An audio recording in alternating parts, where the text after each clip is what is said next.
Welcome back to the Empire Sports of Mind podcast. We are live. We're in the same room for our first time. COVID restrictions, no more of that. And we have a lot to talk about today. Aaron Rodgers announced he intends on playing for the Jets. The Giants traded for Darren Waller, a couple other big free agency moves. And the Mets closer, Edwin Diaz, he is out for the year. That's the big news in the past few days. A lot of news going on, Matthew. Yesterday on the Pat McAfee show was an interesting watch. Rodgers starts off for 10 minutes talking about the darkness street and all this nonsense. I wanted to turn it off. Then he 10 minutes later says he intends to play for the New York Jets. Had to check if it was real at first. I thought it was like fake. I couldn't believe it. Big step in this. Just traded. Who knows when it's going to get done? It could get done today, tomorrow, next week, in June. Who knows? But it looks like he's going to be the quarterback for the Jets unless something goes perfectly wrong. Hopefully the Jets, it doesn't fall through. The Jets got a new quarterback. Amazing. I still can't believe it. Edwin Diaz, as you said, out for the year after celebrating with his teammates after the Puerto Rico's win. That's crazy in itself. Same old Mets, as you could say. I don't know. Edwin Diaz being hurt has such a big impact on the team. You losing your closer, like who's going to be their closer now? David Robertson, Adam Ottavino, like it's a big loss for them. Mm-hmm. I'm kind of upset. I mean, look, I'm not a Mets fan. I like to clown on them, but not seeing that trumpet intro for the whole year is it's gonna be a big loss. I don't know. Like I was excited for that. Yeah. I guess we'll start with that then. That was the big news of yesterday. Celebrating tears his patella in his right knee. Kind of like a boneheaded freak injury. But I do think the Mets, they have a lot of good weapons, closers. Adam Ottavino, obviously David Robertson, somebody who I've admired for a long time in the MLB, a great Yankee. And I think, he's a very good signing. When they made that signing, I thought that was a very good signing. And I think one of those people probably slot in to be the closer. But Diaz, the best closer in baseball last year. So that's a big loss, either way. Yeah, I'm not. Honestly, you said Adam Ottavino. I'm not a big fan of him. Yeah, I think you mentioned Dave Robertson. I like him as a Yankee. Adam Ottavino, I don't like. A little bit of a bias. I met him. He was very standoffish, very much of a prick. You could say I don't like him. I think that he's a pretty overrated pitcher. Doesn't step up in the playoffs. Yeah. So I don't like that. I think he should be, stick to the 7th inning, 8th inning. But David Robertson can step in there. I don't know. The Mets bullpen is still a big question mark. They didn't make a lot of signings over the offseason. The Mets have such a big payroll, and it looks like they're still going to win only about 90 games, maybe even 88 after this Edwin Diaz. Like their hitting's doesn't scare me as much. They didn't make, I don't know, they allocate money towards stupid signings. Like Edwin Diaz is making $20 million, $17 million a year. That doesn't work. It doesn't work for your team. Their payroll's terrible. Like they allocate money to terrible. I don't know. Mets don't do a good job of this. You could say he spends a lot of money. Steve Cohen, it's true. He goes all in, but the way he's spending it, questionable in my opinion. Yeah, the Mets have been cursed. Obviously, everyone knows this. Recent years with their big signings, Cespedes, Diaz, the list goes on and on. So they've got, I don't know if it's a luck thing, a medical staff thing, but a lot of injuries, and this is no freak injury. I think he's going to be out for the year. It's a big loss, obviously. And, that was something last year, having the 9th inning locked up. And as Yankee fans, we had this for so many years with Mariano Rivera or Aroldis Chapman, like for, a couple months when he was, at his best. But, it's a really valuable thing. And it's probably it's the most important inning in baseball. And to have it locked up, the other team's not going to score is very important. And as of now, the Mets, they're just not going to have that. They're going to be, I think it's going to be a closer by committee situation, possibly. It's unfortunate for them. I don't think you can make it up, that injury. You get injured celebrating with your teammates. Like, are you kidding me? It's like I can't believe you can't. If someone were to make that up, they couldn't come up with that. You're jumping up and down. You tear your patella. I mean, it's unbelievable. How does that happen? I mean, really. I mean, people say, "Oh, the World Baseball Classic, you shouldn't put your players in that tournament because it's risky." But this is a freak accident. I don't even think it's they can happen anywhere. It can happen in the kitchen if you're getting a pan to cook pasta. I mean, it can happen anywhere. Yeah. I don't know how that happens. These guys are athletes and they're jumping up and down. They get hurt. It doesn't make sense to me. Really, I don't know. It's unbelievable. Mm-hmm. Yeah. And no, it's really, it's devastating for the Mets. Can't stress that enough. But they'll have to move on. Steve Cohen has shown that he's willing to improve the team any way possible. So I'd expect them to be players if there's a reliever market at the trade deadline, or even early in the season. So that's something to definitely watch out for the Mets. But I do think that even though this is a big loss, they're going to try to compensate for this loss by getting another big guy, signing whoever's left on the free agent market. So we'll see. I could see them getting is Aroldis Chapman. He signed with the Royals. Mm-hmm. The Royals are probably going to sell him off because they're not going to be in contention. So the team's going to look to acquire him. And I can see the Mets getting him. I think that's especially if he's good this year. Mm-hmm. I mean, this guy. We'll see. We'll see. He's a loose cannon. If he doesn't get a tattoo, that keeps him out for a couple of weeks with the disease with that. But I don't know. This guy's he's a big question mark. You're right. Steve Cohen's probably going to improve he's going to look to improve the closer position and fortify that because he's willing to spend whatever he wants. The guy has unlimited amount of money. We'll see. Mets, I mean, it's a big loss, but it's not a season ender for them. I think they'll recover, and obviously they still have some franchise cornerstones: Pete Alonso, Francisco Lindor, Brandon Nimmo, Jeff McNeil. Good catching depth, and obviously some good starters: Scherzer, Verlander. Yeah, so they'll be okay. It's nonetheless it's a big loss for them. Yeah, the rotation you said is big. It's a big piece of their team because it's like the retirement home. Max Scherzer, Justin Verlander, guys on their way out. I mean, they're 42, 43. But they're still good. They're still good, but you never know. Like, and they can have an injury and their careers all over. Like, with just one pitch could end their season. So I think it's a risky business. I don't know. I don't see them winning World Series. I just don't. It could be a hot take, but I just see the Dodgers running away with it. The Braves.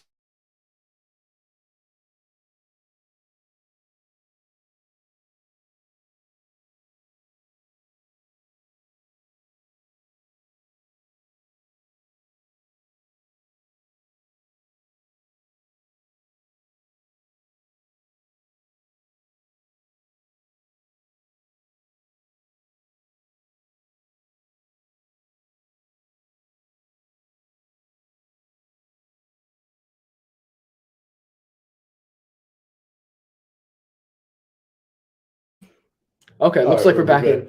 I guess let's move on. Aaron Rodgers intends to play for the Jets. That was big news yesterday on the Pat McAfee show. He came on. This was announced on was it Tuesday night that he was going to come on the Pat McAfee show yesterday and potentially make a big announcement. I personally thought that he was going to say more of the same. I haven't made a decision yet. We'll see where things lead. He ended up making a decision. So I mean, he says that he intends to play for the Jets. He's not holding anything up. It's between the Packers and the Jets to find appropriate compensation for the trade.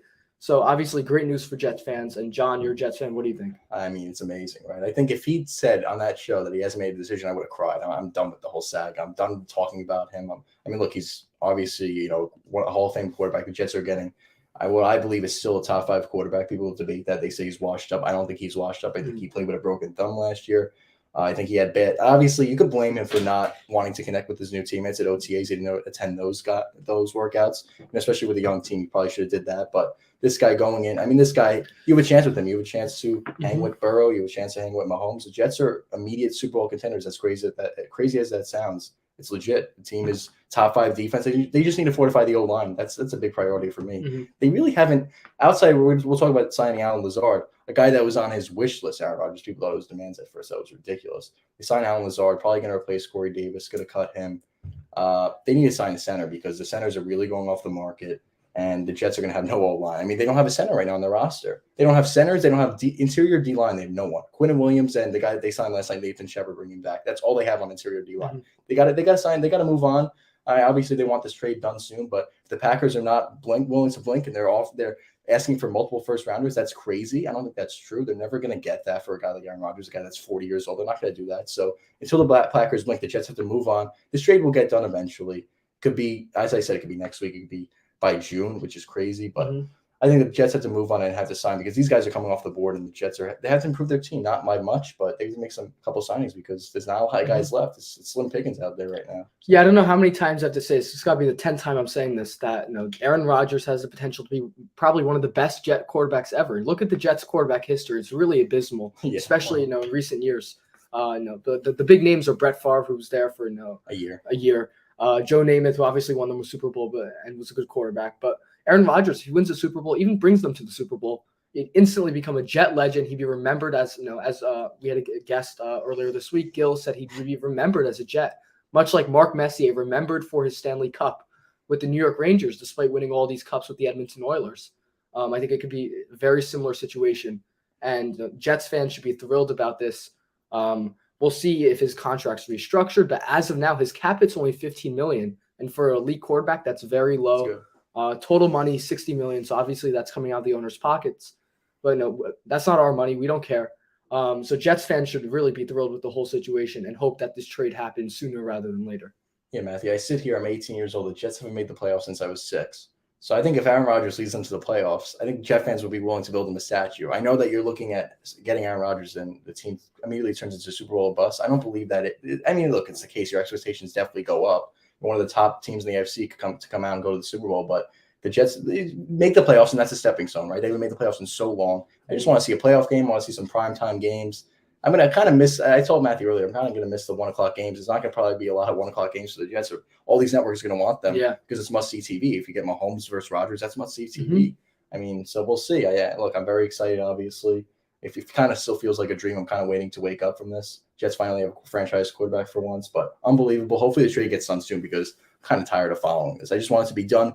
Jets got on with their offseason. Rodgers could attend OTAs. Because if this drags out to June, he's not going to be able to attend those workouts. And that's big with that, especially establishing chemistry with the new teammates. That's going to be big. So Packers, what in my opinion, everyone on Twitter is saying Packers have so much leverage. What do you believe? I don't think that's true. I think both teams equally don't have any leverage. Jets don't have another avenue to go after Rodgers. People say, Lamar Jackson. I don't think that's – the Ravens are going to match any offer. No one's even wasting their time with that. You see that no one's in on him. So, look, the Jets don't have any leverage. And the Packers don't have any leverage because if you keep Rodgers, it's like even more of a dead cap hit. You're going to have a $60 million cap hit on your team? No. So the Packers want him gone. They're going to have to trade him, and the Jets want him. So equally, these teams don't have any leverage. The trade has to happen for both sides. I'm sorry. It just has to. Yeah, and the only other move they've made, a substantial move, is they've signed Alan Lazard to reported $11 million per year across 4 years. Not a bad contract. He's a very good player. 700 yards last year. Obviously with Aaron Rodgers, reportedly on Aaron Rodgers' wish list of people he wants the Jets to sign, along with Randall Cobb, Mercedes Lewis, and OBJ. And OBJ. So we'll see if that's something to follow up on. But other than that, the Jets have been pretty quiet. I agree with you, especially with Aaron Rodgers, who's not a mobile quarterback. They're going to need to improve that offensive line. My assumption at this point is they're probably going to look to do that in the draft. Just because they haven't really attacked in free agency. I mean, aside from tackles, I think there are still some guard centers available. Yeah. But I think they'll at least look to address depth at the minimum in the draft. Why are you making fun of Mercedes Lewis? I mean, when he put that on the wish list, I'm like, this guy's going to be big like Travis Kelce. I'm looking at him, right? 39. This guy's still plenty left in the tank. No, I mean, this guy probably would only be, only be on the field if they're running because I heard he's still a pretty good blocker. So maybe that helps the team. Randall Cobb, I think he's a good replacement for Barry. I think he's better than Braxton Berrios, Randall Cobb. He has some good games, but he can actually do kick returning too, which is what the Jets need after losing Berrios. Yeah. So the wish list, OBJ's not happening. That's just not. The cap room, they only have, I believe they only have like 20 right now. That's not happening. That's unrealistic. Yeah. I think he just put it like the Jets asked like any guys you would like us to go after. He said OBJ. He doesn't have the assumption that the Jets are going to have to get him. Like he knows that it's hard to fit with the cap. That was a little unreasonable. I don't even want OBJ to be honest with you because he's going to take snaps away from Elijah Moore, who I want to see under Rodgers. I think he's going to make him a lot better. So OBJ, I really don't want. I think he's asking for a ridiculous amount of money too. This guy's been hurt for so many times, and he asked for $20 million a year. That's unreasonable. Yeah, I think teams like the Chiefs and the Ravens, maybe the Giants. I think some Giants fans want him. I don't even think you want him. I think that's been thrown around, but we'll see. OBJ, I'm not really high on right now. Yeah, the Giants, they need a number one receiver, and that's still like TBD, Jerry Jeudy, OBJ, kind of people who've been in the rumor mill, people. But Mercedes Lewis, credit to him, he's been in the league longer than I've been alive. So yes, he's been in the league since 2004, 2005. So good for him. Still out there. He plays run blocking. He had 2 touchdown receptions last year. So good for him. I guess let's have one of our guests on. Yep. You want to go to Max? All right, let's go to Max, Colin, and then you have the whole crew in the car there. Yeah, what's up, guys? Sorry, I'm in an Uber. It's coming back from hockey training.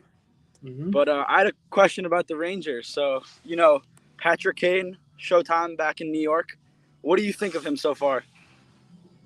I think he had a rough first 2 games in blue shirts. I think that it was a little bit turnover prone. His defense his defense is not going to be good, but his defense looked especially bad on a line with Vincent Trocheck and Artemi Panarin. But these last 3 games, I think he's played 5 games or 6 games with the Rangers. These last 3-4 games, he's looked much better. Obviously against the Capitals, he looked very, very good. He had a very nice goal. Max, you play hockey. What do you think of Kane's performance so far? I mean, I agree. I think he had a rough start, but you saw in that Capitals game, he's getting into the New York spirit after he scored that beautiful goal, skated by a few of the Capitals players, gave him a little, oh look at you, you suck. Like he's really getting into the New York spirit, and I think he's a good addition before the playoffs. Yeah, you like to see him fired up. He's been in a couple scuffles as well. Obviously the defense, he's not like a forechecker, like a prolific hitter, but he has passion. That's why he's won a couple Stanley Cups. He's a winner.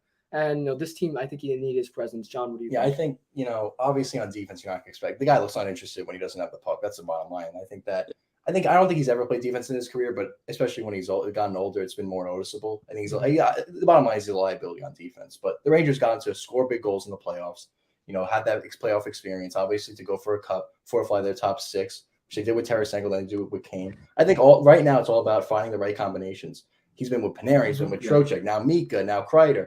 You got to find these right lines because in the playoffs you can't keep jumbling it around because you need some consistency on your team. That's how you're going to win cups. You're going to have line consistency. So hopefully in these next 15 games they find it, the Rangers, because if they can't find the right chemistry, then they're going to be a quick playoff exit in my opinion. Yeah, and they look solid. At least the lines look solid on Wednesday against the was it Tuesday? Tuesday against the Capitals. I thought they looked a little better.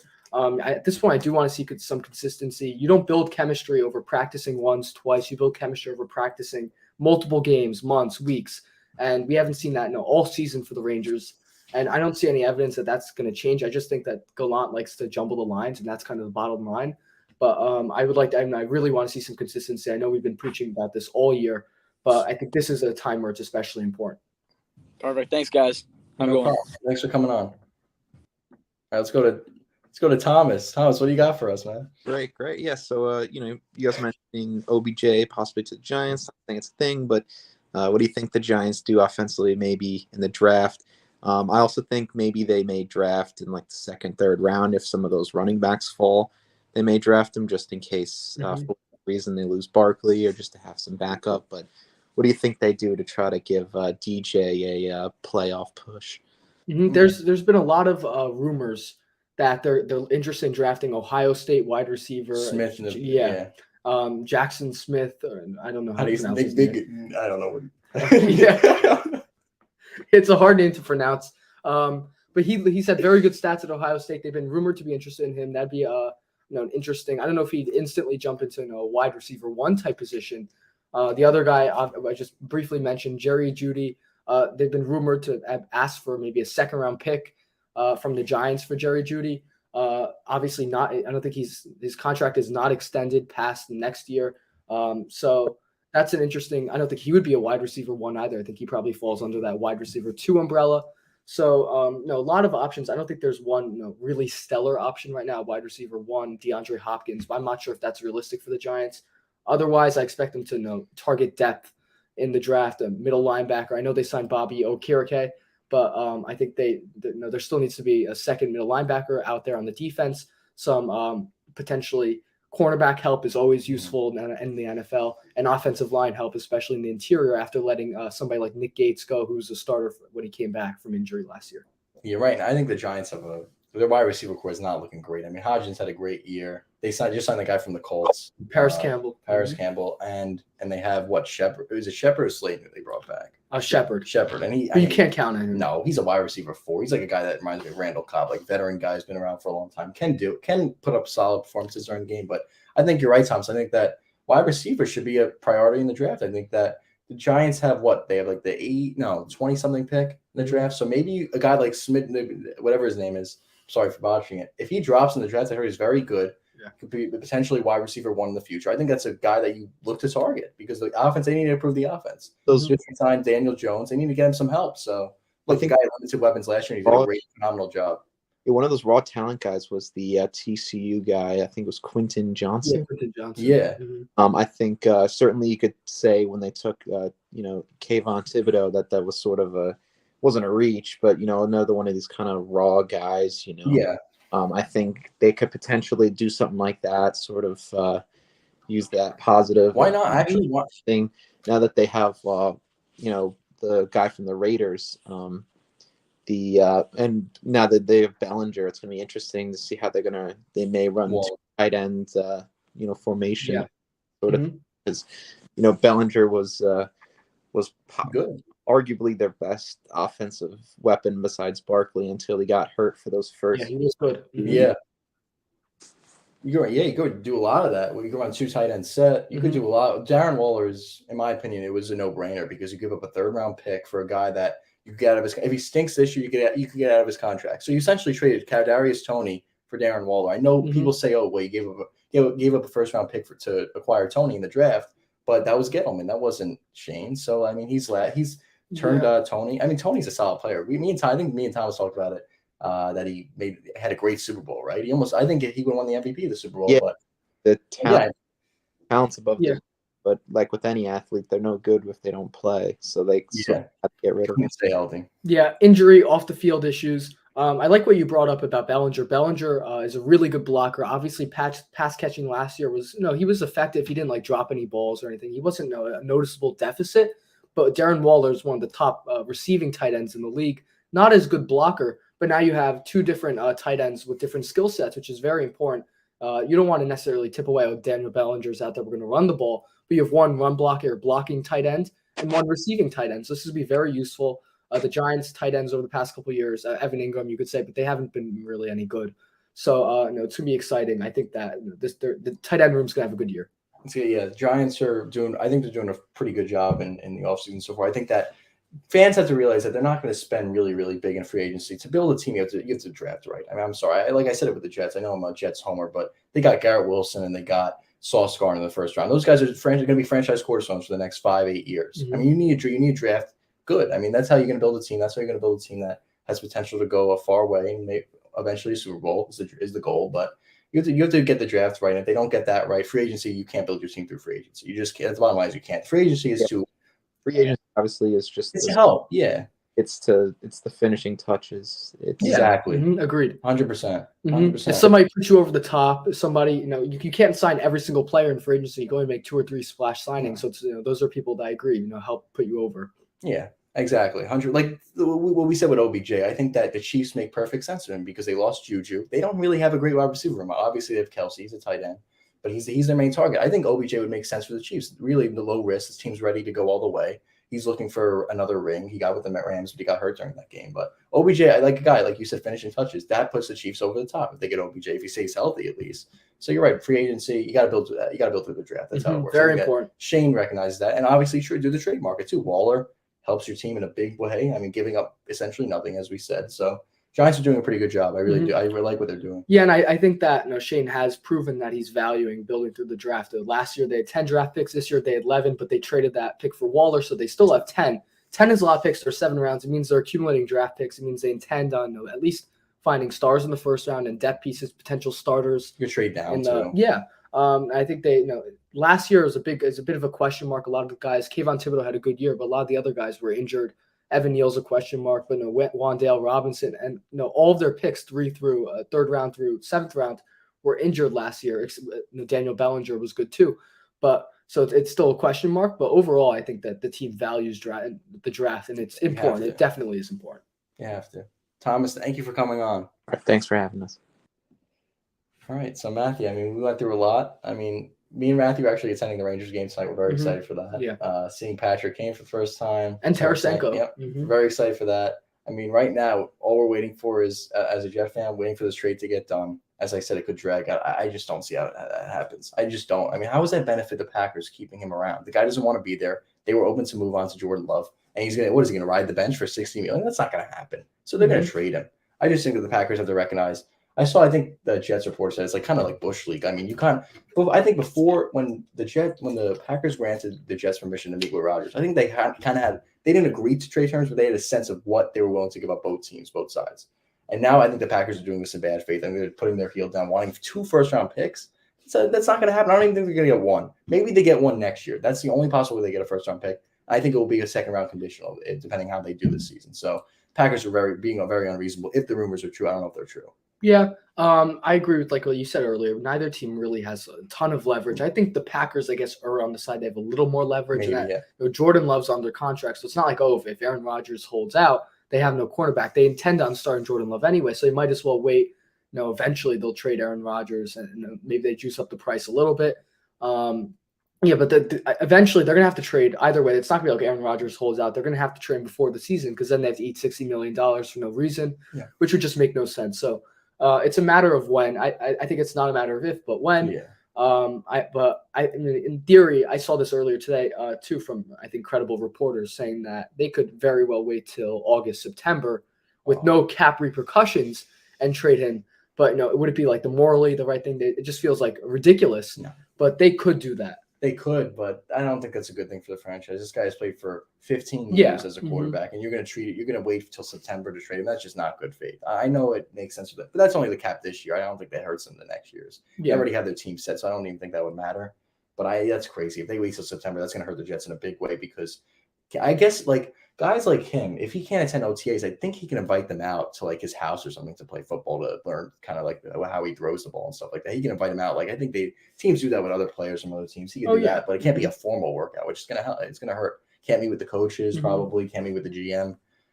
So yeah, because like the Rodgers, if he wants to talk to the Jets, he has to ask the Packers for permission. He's still under contract. That'll be tampering. So it's gonna be a pain. It's gonna be a pain if this train doesn't get done soon. In my opinion, if I were to guess, I think it gets done sometime next week. Trey Wingo of note, he said that it's 99% done, and he thinks Rodgers is in New York next week. A guy that's been credible with the story. I think that's the only guy I trust. I don't trust Schefter. I don't trust Rappaport. I mean, after Rodgers told Schefter to lose the number, I don't trust him with any Rodgers report. I don't think he knows any idea what's going on. Yeah, like Rodgers said, oh, there are only a couple people in my inner circle. He said Schefter, Ian Rappaport, Dov Kleiman, not one of them. But yeah, Trey Wingo, somebody who's been credible throughout the process, said that that I don't know. I don't want to mess up the wording exactly. He said it's done. He said the trade is going to happen. So I think you have to hope that sooner or later. You don't want missing summer workouts, especially as we get into camp. If the Packers were to trade him in September, camp starts in August. He would miss like a lot of camp. Yeah, so that'd be very frustrating. Such bad faith. Yeah, even if I don't think they're going to wait until after the draft. You want the Packers are going to want some compensation this draft. Why would you want to wait that out and not get any draft picks? No, you're right. That's a good point. I think that honestly I can see a draft night trade right before the draft. I can see it happening because I think it's going to be a hard deadline for these teams if it drags out that long. I think it should happen this week. Come on, I just want to see a press conference. I want to see Joe Namath hand that number 12 to Rodgers. Just want to see it happen. I really do. Okay. Yeah. So I guess let's move on to our Yankees player profiles. We'll do it on the fly, I guess. We'll do it on the fly. Our players today, we have some good players. They're going to be Wandy Peralta, Oswald Peraza, Anthony Rizzo, Carlos Rodon, and Clark Schmidt. So I guess let's start with Wandy Peralta. Like we've said, I think we said this exact thing last week when he was acquired from Mike Talkman. You're like, oh, this guy's a scrub. His stats weren't good. Since coming to the Yankees, he's been a very good reliever, very underrated. In 2022, last year, he had a 2.72 ERA in 56 innings pitched and was as reliable as they come in the playoffs, pitching to what did he pitch in the playoffs? 3.12 ERA across 7 games. And I think he played all 5 divisional round games. He was as good as it gets. I love Wandy. I mean, when they traded for him, I remember everyone on Twitter, they looked at that the Savant page. It was like all red. It looked the profiles looked good on him. But obviously the pitcher, when he first came over, he was terrible, right? He got rocked, gave up a lot of home runs, but he's figured it out. He has something in him that players don't, and that's hard. I mean, that you can't teach hard. He just has a guy that he goes into games with high pressure situations and he performs. It seems like he just doesn't care. He might not be the most talented pitcher. Obviously, he has a good changeup, but he just seems to step up in the big moments. And that's a guy I trust in the playoffs in a high level situation. Hate to say it, but this guy steps up big. Every time you need for him to step up. Chapman was out. I think he closed a couple games last year when Chapman was out, and he did a really good job. So this year I'm going to predict 60 innings for him, a 3.20 ERA, and 65 strikeouts, and he has another strong year. Yeah, Wandy Peralta, I remember him at least. He's like a very ballsy player, and I remember him well for his at-bat against Freddie Freeman against a meaningless game in the regular season. But it was a 1-run game with the bases loaded. And he threw 9 straight changeups to Freddie Freeman, lefty on lefty. I remember that. It was very ballsy. You figure Freddie Freeman, one of the best hitters in the game, pick it up, the changeup. But good on Wandy. And I'll predict for him this year, I think of another good year, 3 ERA on the nose, I'll say, 60 innings. I think that he has the potential to, last year in the playoffs at least, he did go 4 or 5 outs sometimes. And I think induces a lot of ground balls, which may hurt him a little bit in the shift. That's why I have his ERA going up from 2.72 to 3. But overall, he's a good pitcher. I just feel like he knows how to pitch. Really nice changeup, and he'll have a good year. And also, you say the shift. I just want to talk about because they can move. The guy from left field can move to the guy where the second baseman was. So I think guys like Joey Gallo, guys like Anthony Rizzo, you're gonna be like, oh, they're benefited by the shift. teams are going to make it work unless they find a way they can hit to left field on demand. They're just going to keep shifting, and they're going to find stipulations in the rules. They're going to find some leeways. That's always what happens. The MLB has to modify that because it hurts the game. You need more offense. You really do. Okay, so next up is Oswald Peraza. He's rumored as of now. It seems like Isaiah Kiner-Falefa. He's not going to be the starting shortstop for the Yankees on opening day. It appears to be Oswald Peraza. So maybe a youth movement. We're happy about that. In 2022, across 49 at bats, so small sample size, hit 306 with 1 home run, 833 OPS.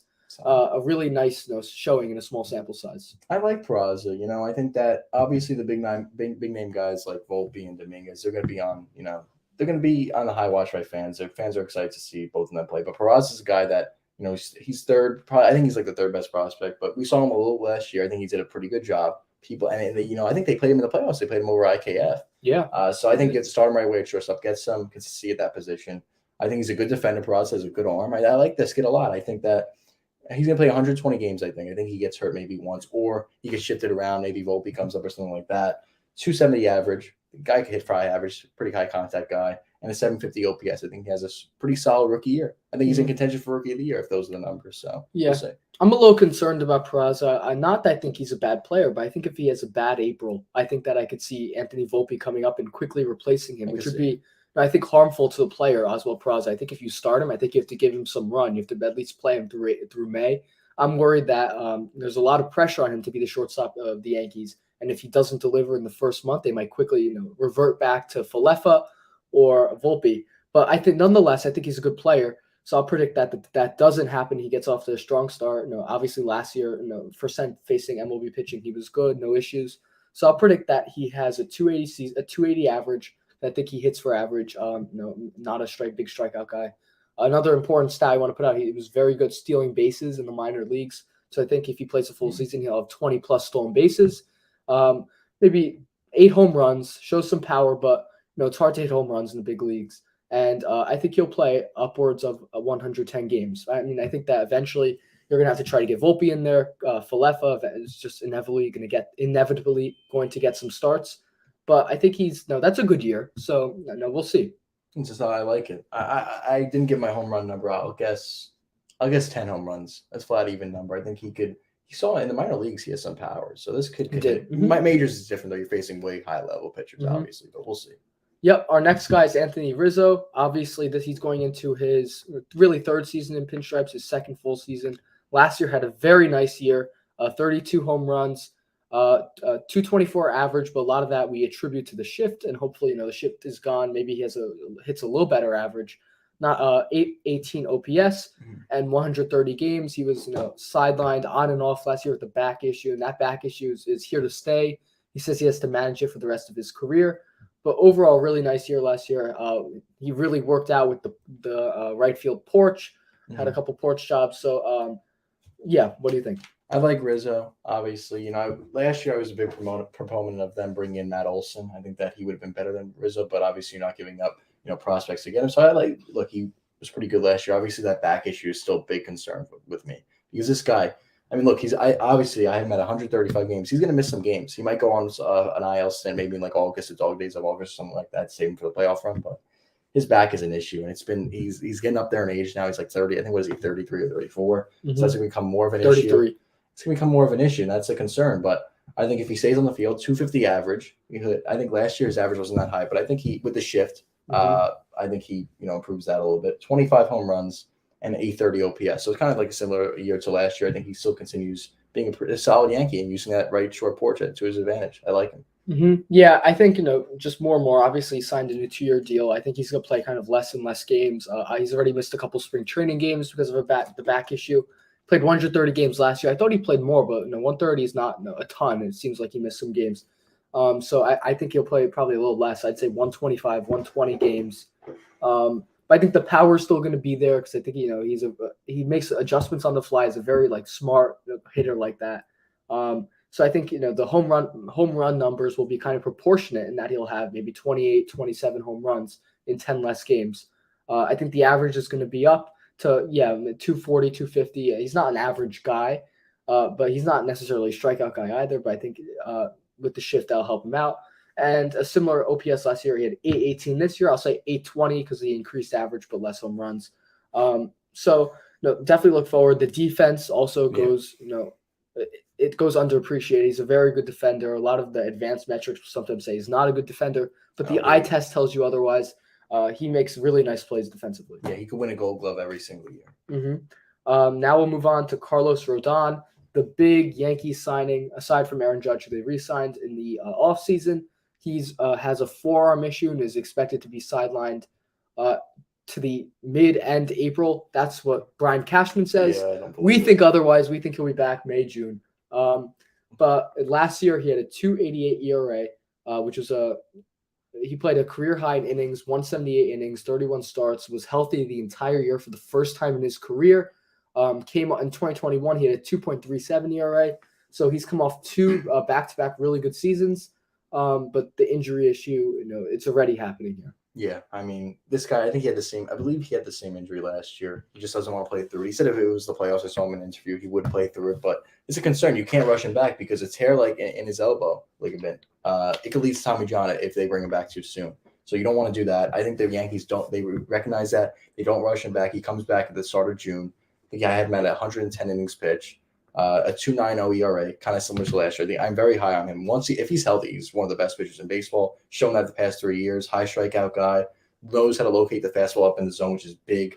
And 145 strikeouts, so a solid year for Rodon. Obviously, I was hoping he could be in Cy Young contention this season, but with the injury, doesn't look likely unless he puts up crazy numbers, which I don't see happening. Like a Jacob deGrom, I don't see that. He's not that great, but top 5 pitcher when he's healthy. So I'm very high on him. Love the signing. Hopefully he can stay healthy in the playoffs, right? I mean, the health has been a concern for him. Yeah, the Yankees say he'll be back end of April. You say June. I guess I'll meet in the middle. I say mid-May. I think he misses around 7 starts, so maybe 24 starts, which translates out to about 130 innings roughly, give or take.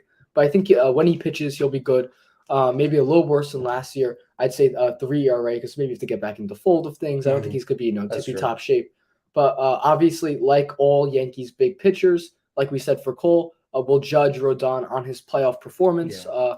Very important, especially when you're a Yankee. We expect you to win championships. But overall, if he has a 3 ERA in the regular season, I can't complain about that, especially as a number 2 starter. So we'll see. All right, last person, we have Clark Schmidt, kind of a depth piece coming into this year, but with all of the injuries, Montas, Rodon, he's going to be a starter, and I surmise he's going to be a starter for the majority of the year. Last year, very good as a long reliever. He only had 3 starts last year, but a 57 innings pitched, a 5-5 record, a 3.12 ERA, really effective. Kind of got hit around in the postseason, but 3 starts, 29 games. So kind of in the long reliever role last year, but he's going to be a starter this year.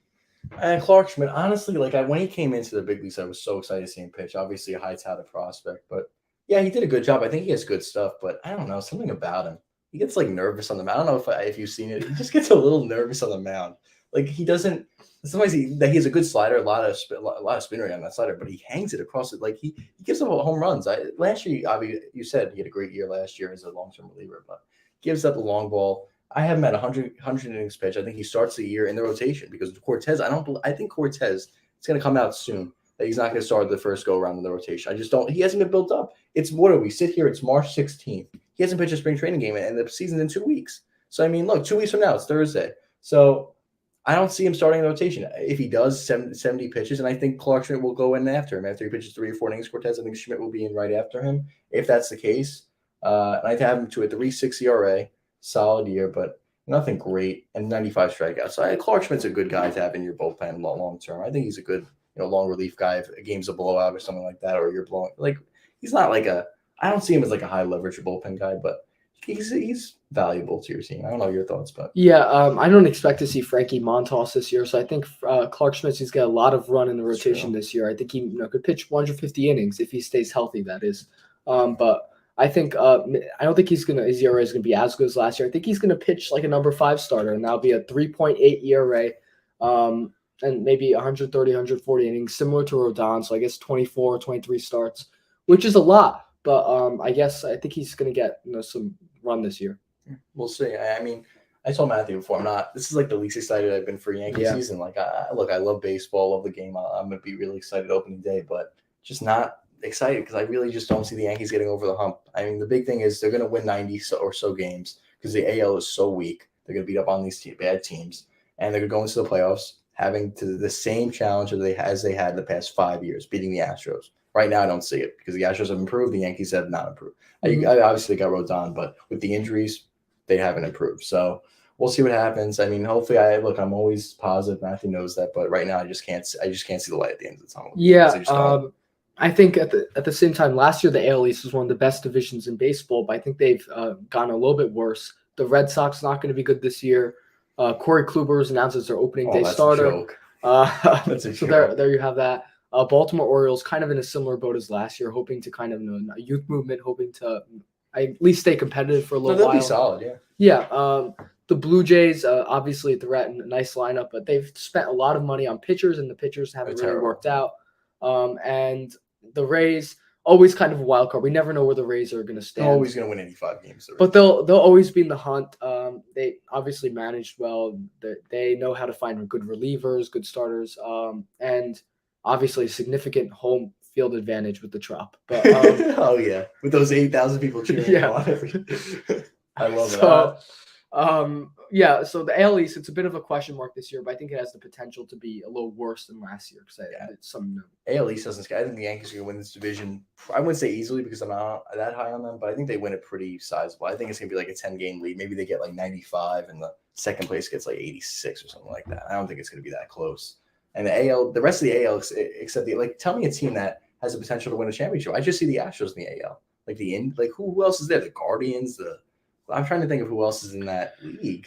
Who else is good? Who else is a force? I don't see anyone. Yeah, there are a lot of teams that are on the rising up. We have the Rangers, we have the Baltimore. Chicago has a talented roster, but they haven't really been able to put it together. So a lot of teams that are okay, maybe good playoff contenders, searching for a playoff spot, but not a lot of great teams. I would have to agree with that. And I think it's the same as your Houston. They'll probably meet up with them in the ALCS. And right now, Houston totally outmatches the Yankees roster to me. I think they have better starters, a better lineup, better relievers. So I don't know how the Yankees intend and how they think they're going to beat Houston. That has to be the goal at this point, to now outdo Houston. And they're just simply at this point, things could change. A good trade deadline, unlike the last couple of years, could change a lot of things. But we'll see. Yeah, I don't know. I just don't see. I'm not positive. I think the Yankees are going to try to sell Frankie Montas if he comes back. Him as a guy that's going to be the trade deadline acquisition. Brian Cashman always says that these are big trade line get, and he's going to come in and he's going to stink because he hasn't pitched in a year. So I mean, yeah, I don't know. The trade deadline always gets me excited, but they end up getting the second. They end up getting the second place trophy because Luis Castillo went to the Mariners last season. I know they asked the Yankees for. And then he went to the Mariners. Yeah, Mariners. They asked the Yankees for a crazy price. I think they asked for Dominguez and Volpe. Yankees tax, but I think they could have played. I don't know. I don't blame the Yankees for doing that, but it always seems like they never come up with a big acquisition. So I'm not going to rely on that. I think the offseason they did, they signed Rodon, re-signed Judge. Yeah, you got a little better, but you really didn't get over the hump that you needed to. I think that their argument is DJ's going to come back because he wasn't in that series against the Astros. What is he going to do? We had one. They got swept. They got swept. Yeah. Benintendi, they got swept. What are they going to? Maybe they lose in 5 now. It's not going to be it's not going to win them the series. Yeah. Yeah, I think that obviously, I mean, the big thing at this point, honestly, I'm not even gonna say I want to get the best pitcher on the market. I just want to get a healthy pitcher. The pitchers they get, always the arm issues. It just doesn't make any sense. Discounted guys. Maybe we can kind of circumvent Tommy John surgery, but it doesn't make any sense. I'd rather just get a healthy guy, healthy 3-starter, than a 2-starter who's on the verge of his arm falling off. So at this point, it's really frustrating to me. Brian Cashman has a lot to do with that. All of his acquisitions last year and in free agency, Tommy Kahnle, Rodon, Trevino, Montas, and Efros, they're all on the IL. They'll all start the season on the IL. That's terrible pitching scouting. Obviously, you can't predict all of that to happen, but that's terrible. And honestly, yeah, the Montas trade, they got fleeced. They got fleeced. They don't have any pitching depth in their minor leagues. They lost. I was excited to see that guy Waldichuk pitch. He was very overhyped there. I want to say overhyped, but he was hyped up in that minor league system. They lost a lot. And JP Sears had a really good. JP Sears, he was a solid pitcher. I think he pitched in the majors for the Yankees. Yeah, he did. He was good for started a couple games. It looked like he was in command. Games. He was good. Yeah. And at this point, to speak on the Yankees' depth, obviously they've used all of their major league talent. Their roster at the starting rotation ends at Clark Schmidt. After that, there were really big question marks. We're like, oh, maybe Devi Garcia is going to get a couple starts. This guy, it's really bad right now. It really is. We're like, oh, maybe Luis Heel comes back for the second half of the season. God. That guy, I haven't heard that guy's name in a year. Luis Heel. So a lot of question marks. I think it's going to be. Honestly, after Schmidt, I think the next guy is like Ryan Weber. It's really bad. Yeah, it's bad. Oh, actually, who's that guy that they signed? Didn't they sign a veteran? I don't know who Weaver? Was it? No, someone they signed a veteran starting pitcher that's very old. He's probably hurt too for all we know. Like everyone, the key to acquire a good starting pitching guy at the deadline is to fire Cashman because he has no idea how to acquire any good healthy starting pitchers. I'm trying to date back to his trade deadline. I'm trying to think. All I can remember is Montas was one of them. Sonny Gray, was terrible. Joey Gallo. Hap, who was terrible. Yeah, maybe good when they first got him, but he was terrible in the playoffs. Overall, he wasn't good. Overall, he was a buzz. Joey Gallo, but that's a hitter. But we're going over all. I can't. I'm still sticking to my stomach that I was excited over that trade. James Paxton, not really. Paxton got. I mean, look, he was solid in the playoffs, but he was good in 2019. Is there one player that just doesn't get hurt that he acquired like a pitcher? He doesn't have any eye for pitching. It seems like It seems like him and a lot of people in that room there. Hopefully, the guys like who they hired off the offseason. Who's those guys? From the San Francisco Giants. That guy and Sabian Sabian. Hopefully, those guys would be good for pitching. Hopefully, they have They were apparently big parts of the 1998 teams, like those teams, the starting pitcher. I don't know how much I buy into that. That team was so good though. They were apparently the scouts for the pitching as well. The pitching, Bernie Williams, they scouted. I don't know. It's all this nonsense. It's all nonsense. They skew. Honestly, those guys are probably going to be have no say in what they're doing. To be honest with you, it's going to be Cashman and Hal Steinbrenner. It seems like Cashman will never get fired. So if fans calling for Cashman's name, it's not even worth your time and energy because it's never going to happen. Mm-hmm. They're essentially married to Brian Cashman. It's not going to. Until he retires or he God forbid he passes away, he's never gonna get out of that Yankees organization. Never. Yeah. And I've been very critical of Hal Steinbrenner, but I think recently I've gained a little bit of respect for him. At least he closed out the Aaron Judge deal. It feels like a lot of this really does fall on Cashman pitching. Obviously, the pitching acquisitions, he shortchanged Aaron Judge last year in the negotiation process. That's bad. And Hal Steinbrenner mentioned yesterday that he feels like the facilities, the Yankee Stadium and George Steinbrenner Field in Florida, are becoming below average, and they want to fix that. Is Judge helping out with that? Is he he's like the architect. Is he spending money on that? Come on, you can't get your owner. He has to spend his contract money. Are you kidding me? Aaron Judge is like the architect of the renovation process. Doesn't make any sense. It's a joke. But no, he said that he doesn't want to be second tier. He doesn't want to have second tier facilities. So I guess I respect that. Yeah, the captain. That's good. But and it does feel like a lot of this blame for at least the roster construction, the lack of depth. The chaos at the shortstop position, the lack of plan at third base with Donaldson or whoever else they're going to play. Left field, no foresight. Aaron Hicks is going to play 162 games apparently. Oh my God. That all falls on. No, Matthew, he got his hands higher. Hicks. He's fixed his swing. Get the heck, this guy's. I mean, I say to people, I think they should start Jason Dominguez in the majors. I think he's probably not 100% ready, but I think he's 90% ready. I think if they start him at least start him in AAA because I heard rumors they're going to start him in the AA. That is ridiculous. That's terrible. That's ridiculous. This guy has been raking against high-level pitching in spring training. You're going to reward him by bringing him back to AA. Reward the guy a little bit. He's 20 years old. Guys like Juan Soto went up to the majors at 19, 20. Hal Steinbrenner and Cashman, they have in their mind they have to manipulate these people and not bring them up until they're 23, 24. Yeah. Which is absolutely ridiculous. Mm-hmm. It's ridiculous. Yeah, and like we've talked about, like the Braves do, you call these up as soon as they're ready, as soon as they might be ready, and then you sign them to long-term extensions, low-risk extensions. And the Yankees just they don't do any of that. It seems like it's always they run a terrible ship, honestly. Yeah, honestly, right now, if I would offer Volpe 8 years, $70 million. Why not? Why not? Offer that. Maybe not right now, but if he has one good solid year as a rookie, offer that because you're going to wait until last minute and you're going to have to sign this guy to a $300. Hopefully, it becomes very good that you consider him giving him $300 million. But it's going to come. Same thing with Judge. They offered him what was it? 210? Was it 210 over 8? 210 over 7 years, I think. Now that I think about that, he deal's terrible. It's not good. At the time, you're like, oh, it's so fair. Just for the Yankees. First of all, Cashman, Judge told him not to release that offer. Cashman does it in bad faith. That's horrible that he did that. Yeah. Leaks Then that. they bring No, him he to leaked the that to make the arbitration Yankees process. look good. They offer the PR. He leaked that. Yeah, Mhm. arbitration process did that. Terrible. Terrible. Cashman, Mhm. if you offered him like 210, say they could have offered him like 8 over 240, probably would have took it. Yeah. And that saves your franchise 120 million right there. It probably only cost him that $210 million offer. Probably only cost 10, 20, maybe 30 million more dollars, and he would have accepted the offer. He's the team captain. You couldn't just lock him up for the extra money. It's totally worth it. They lost out big time on that deal. Obviously, they leaked that deal, bad faith, and then they take him to arbitration. And the difference was 15 million versus 17 million, and you take him to arbitration over that. Lucky Terrible. Aaron Judge agreed on like a $15.5 million deal, but that's really terrible. It's terrible. You don't do that to your face of your franchise. Like similar to what we were talking about. I hate to bring it back up to Rodgers. I'm sick of talking about, but the Packers doing good faith with their franchise icons. Like you can't.